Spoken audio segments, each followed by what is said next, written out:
Sawadika. Hi everyone. Sawadika. My name is Prae from Bangkok, Thailand. The story that I will be sharing with you today will be about the experience, what I see, and the power of mind over matter. I'm a consultant by day, but on weekends I teach. I teach at school for the blind. I'm a firm believer in the power of mind over matter because I think life is about making choices. And I think it is very important to make those choices. The only one thing that I believe that I have to do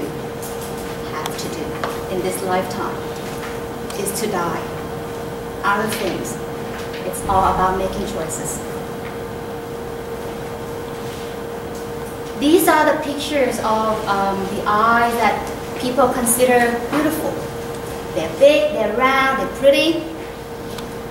And these are pictures of the women that I think they are very strong, and I admire them for their inner beauty as well. The picture of my eyes are also in this picture. And judging by the look of these eyes, you cannot tell, you cannot say which one is losing her sight, which one is losing her vision, which one is dealing with difficulties on a daily basis. I was born with retinitis pigmentosa, but from now on I will call it RP. Retinitis pigmentosa is a disease, a group of eye diseases that affect your retina. If I may to explain how I see things in simple terms, I would say it's very hard to face the bright light and very hard to be in the dark light. It is hard to explain exactly what I see because this is how I was born with.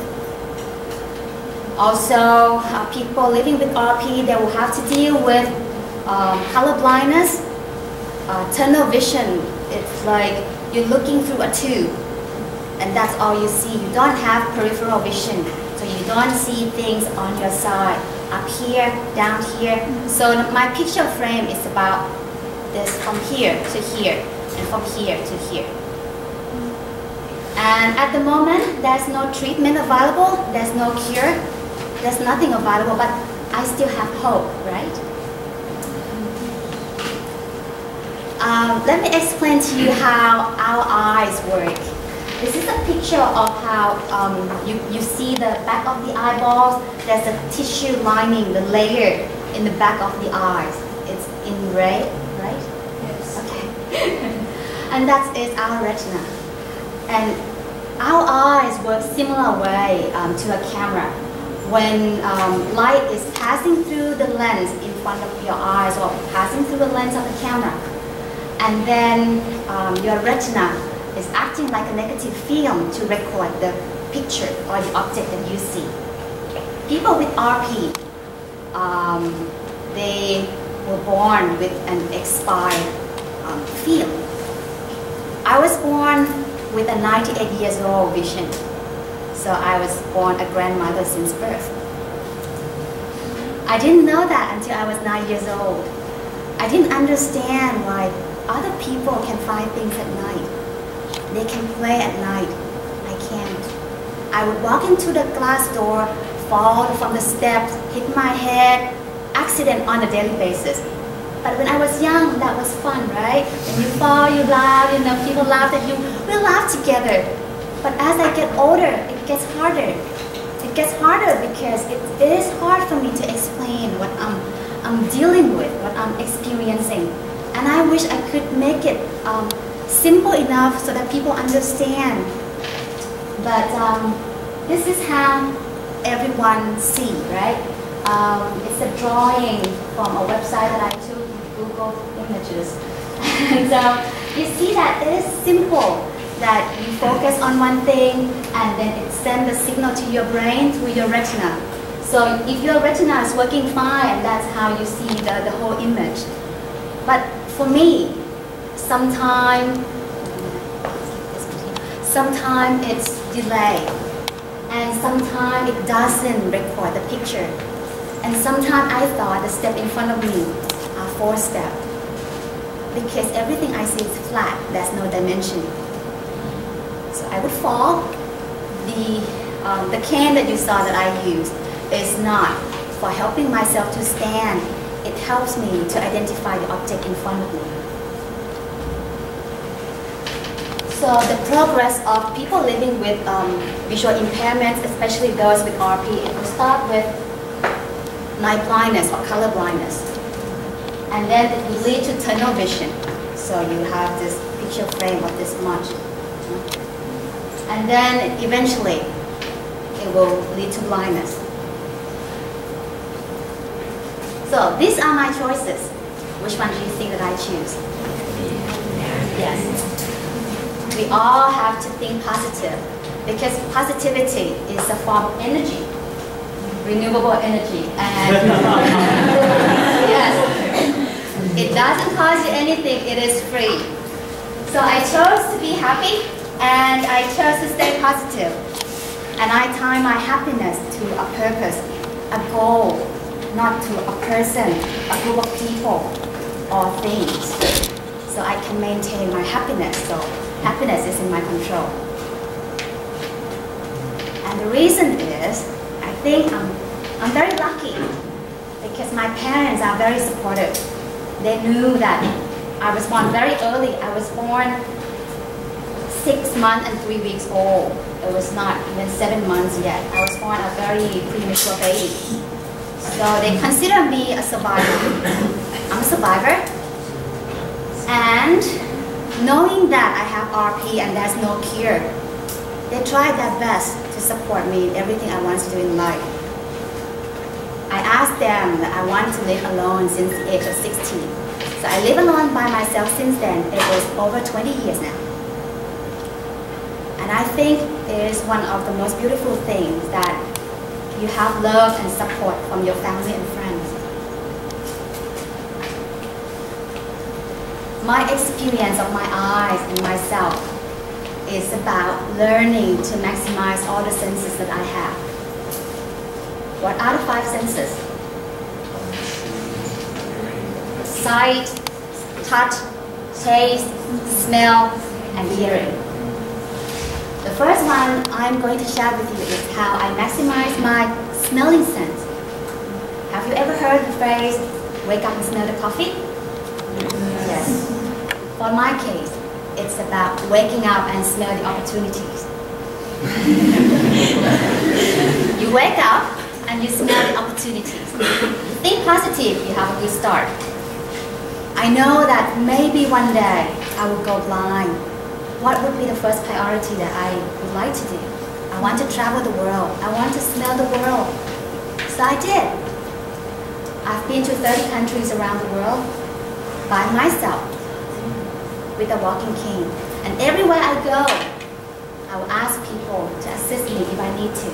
And I've met a lot of people that are kind and sweet to me. The second one is about taste. As I said before, that positive thinking is a good energy. If you think positively, you think that life tastes good, correct? I try to stay positive, but there would be times that it's really hard. There would be times that I cry, not in public. There would be times that I feel, what is it like to be able to see a movie in the theater? I go to movie theater just to feel it, just to hear the movie, because everything's moving too fast. I can't follow the movie, I can't read. So I would go, for one movie, I would have to go 4 times. But I still live my life, right? I still think life tastes good. But for those days that things are not going my way, that I think it is so difficult to deal with, I learn from something. I learn from a straw. I learn to suck it up.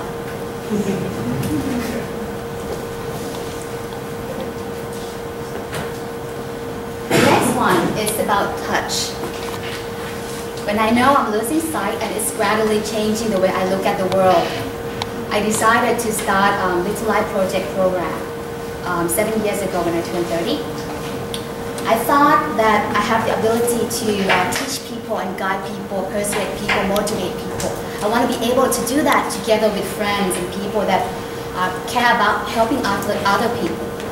So the Little Light Project got started, and it's an activity-based program helping blind people to learn from sighted people and promoting volunteering among sighted people so they understand the blind.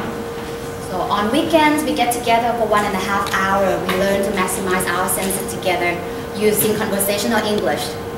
And I learn also from them to study English Braille.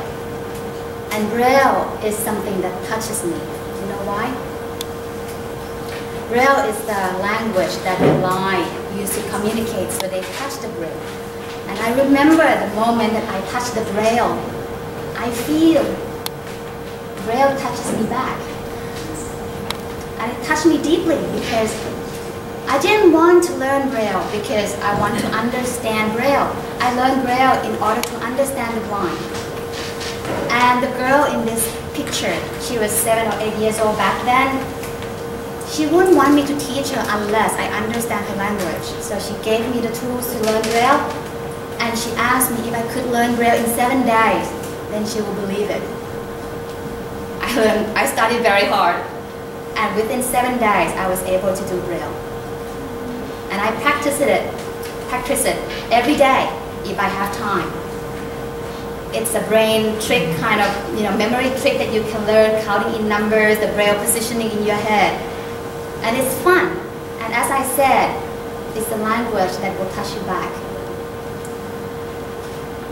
Also, maximizing my senses, teaching the blind. I remember there was one time after my lesson teaching them, I asked them to get together so that I can take a group photo. And I said, on the count of 3, look at me, try to follow my voice, and then I will take a picture and then you smile, okay? And then I said, 1, 2, 3, smile. No one smiled. I didn't understand. I asked the kids, why didn't you smile? And they said, what is smile? What is it?